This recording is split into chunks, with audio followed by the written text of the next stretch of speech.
Daylight TV! Welcome back to the Backfire Railroad. Hey, this is just going to be hopefully not that long of a video, but this was not intentional. I happened to be watching Randy J's video, and this video is dedicated to you, buddy, because you made a score at the train show, and I saw you bought some older SP stuff and some other stuff, but I figured it got me looking at my older SP stuff, and I came across this, and it's been in a box for since I've lived here 15 plus years or whatever. So anyways, as you can tell, I got it all torn apart. This is an older Bachman. I still have the original box, and you can read that. Okay, you got it.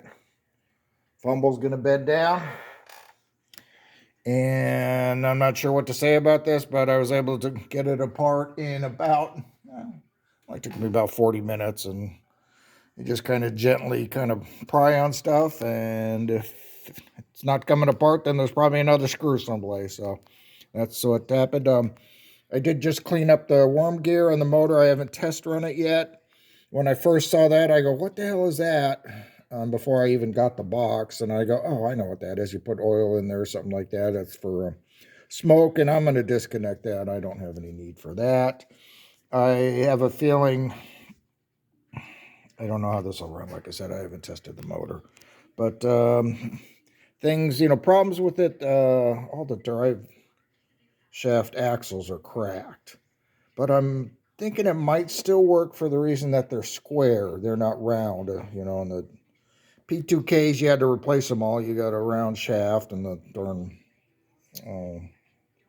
center axle, whatever you want to call it, would just slip. So you had to replace them. But these are square, so I'm kind of hoping when I put it back together, it'll stay tight there on the bearings. And another problem is this is busted right here. This connects right there, but that'll have to re-glue somehow into that because it's supposed to, I don't know, go in there somehow. So got to fix that. But hey, I'm kind of throwing this out here.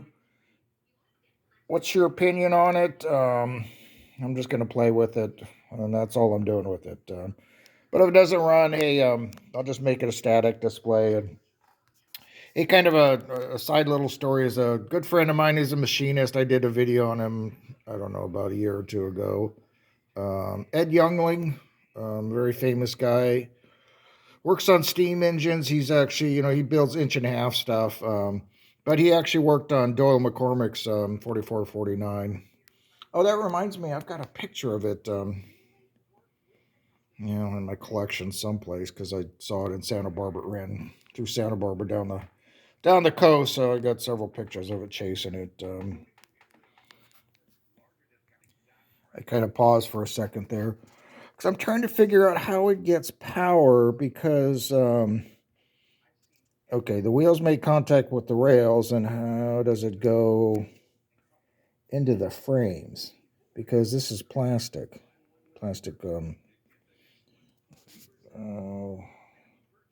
bearings. I guess I'll just call them bearings. So anyways, while I'm thinking about that, I tell you, of course, like usual, these manufacturers put this grease in after about 10 years, and I've had this engine probably for about 30 years now. I've had it for a long time. And, of course, the grease is all gummy, and it's just, I'll even try to scrape off a little bit here. It's just like, ugh. It's thick. I don't know how to describe it other than just gummy stuff. So, but hey, any suggestions on it? If I were to make it run decently, how do you make this into DCC? And obviously, somehow I got to get power to the motor. And I got to isolate the motor for the DCC wires. I don't know. What are you guys' thoughts? Okay, I'm testing the motor. As you can see, man, it actually runs really good. No problem with that. I've got the gears all cleaned up. Come on, focus, baby. I cleaned out each tooth with my fingernail. Got it all cleaned up that way. This is a direct drive, so obviously this the motor sits right in there, so it's direct drive and direct right in the wheel, so there's no what do you call it, momentum weights or anything like that. So hey, we'll see what happens. One good thing is there is a crack on this main drive gear, but it's only on one side, so it's still solid on the other side. So that's a positive thing. Oh, I just figured out how the power gets through.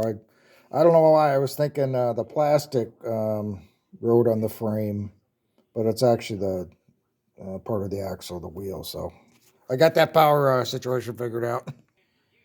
Okay, ran into a bit of a snag. Yeah, those bearings, because they're so cracked, the wheels are all wobbly, so it would not be runnable.